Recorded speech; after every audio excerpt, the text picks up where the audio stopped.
Hi, this is Kat with Beadaholique, and in this video I'm going to show you how to do circular brick stitch onto a hoop earring.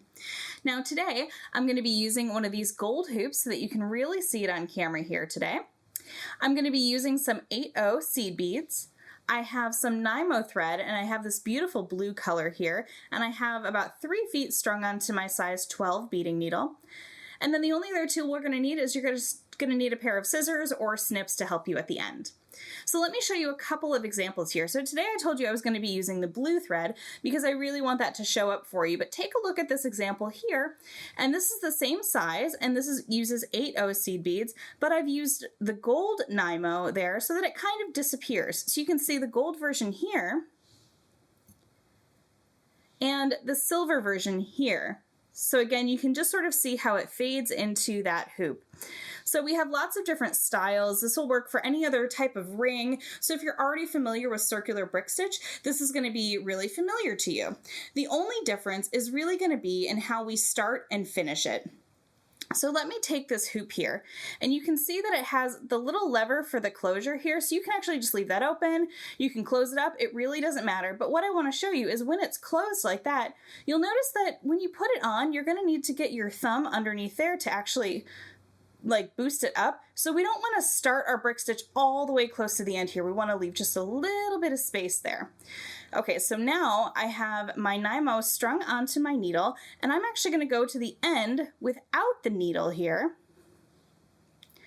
I'm going to slide that underneath my hoop, and now with about a 6-inch tail or so, I'm just going to tie an overhand knot, very simple, very basic, and bring it close to maybe about 1/4 of an inch or so from where that ending is. And then I'm going to tie one more time.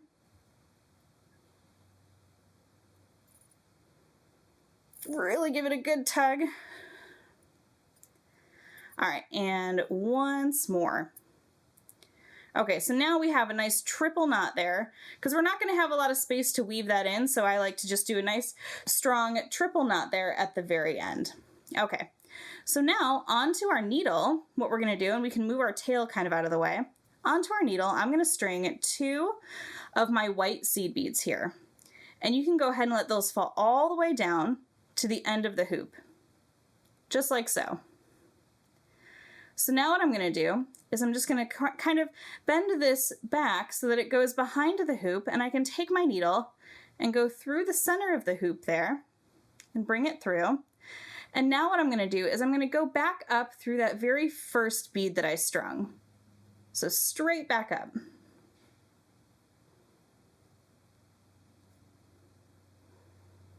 And here's where you can start to pull it a little bit and adjust where it's going to sit. So like I said, about 1/4 of an inch or so away from that top there.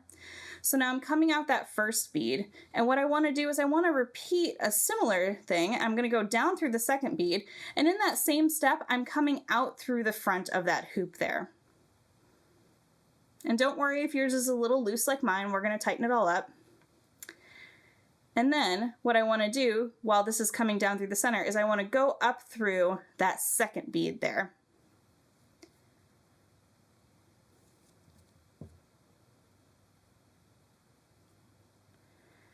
All right, so now you can see that as I kind of pull it together, there's a kind of a double loop on that first one at the bottom, and then a single loop that's going to be part of our circular brick stitch. So there we go. So nice and tight. Now, you'll notice that that little bead there is pointed up just a little bit. What you can do is you can take your tail and you can kind of weave it through. These beads might be big enough that you can do it by hand. If not, you can always add on a needle to that. So we're just going to kind of pull that together and pull that down to the side. So you see how it lays a little flatter there? Perfect. All right, now we are ready to continue our brick stitch. So now we're just going to pick up 1 seed bead, let that come all the way down to the end. Again, we kind of do that same folding method, and I like to hold it with my finger there. So I fold it down, and I can bring my needle through the center and up through that bead.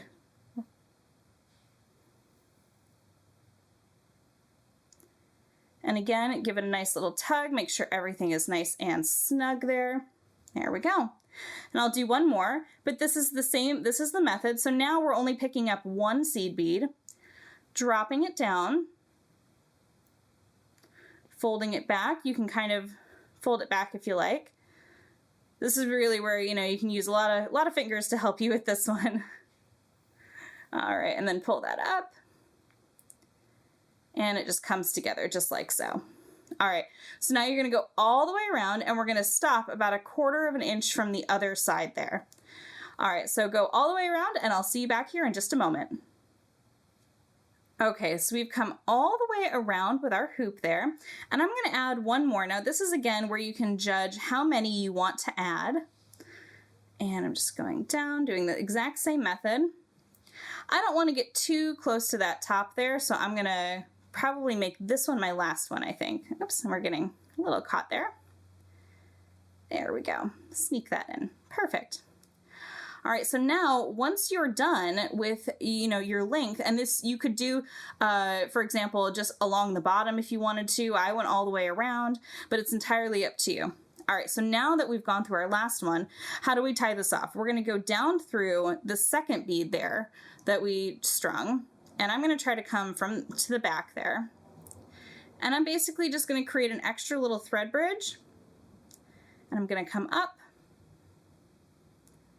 and then I'm gonna go down through the first bead. And what I'm gonna do is I'm gonna bring my thread around and I'm gonna actually catch that little thread bridge right underneath there. If you can see really close, right underneath there, just there. And now I'm just gonna kind of create a little loop to tie off my thread. Just right underneath there, and make sure it's nice and tight. And again, I can go up through that last bead and make it sit to the side.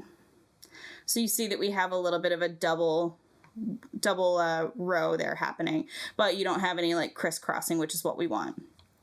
All right, and then really easily we can just take our scissors, come in and cut that side off, and do the same in the back here, cut that side off. Oops, there we go. Snip, snip. So that is how the earring looks when it's all finished, and you can really see side by side the difference between having the gold thread and having that blue thread there. So it just adds a little bit of extra color. I encourage you to play around with some patterns. You can also do a version where you turn it around and add a second row. It's the same sort of circular brick stitch, and it'll just sort of fit in between all of those little thread bridges. You'll use that as the hoop.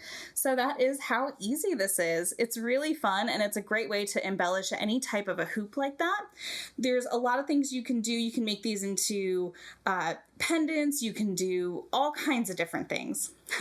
I hope you enjoyed this video. You can find all of these supplies and see even more tutorial videos by heading over to Beadaholique.com. And if you're new here, be sure to hit that subscribe button below to get all the latest from Beadaholique.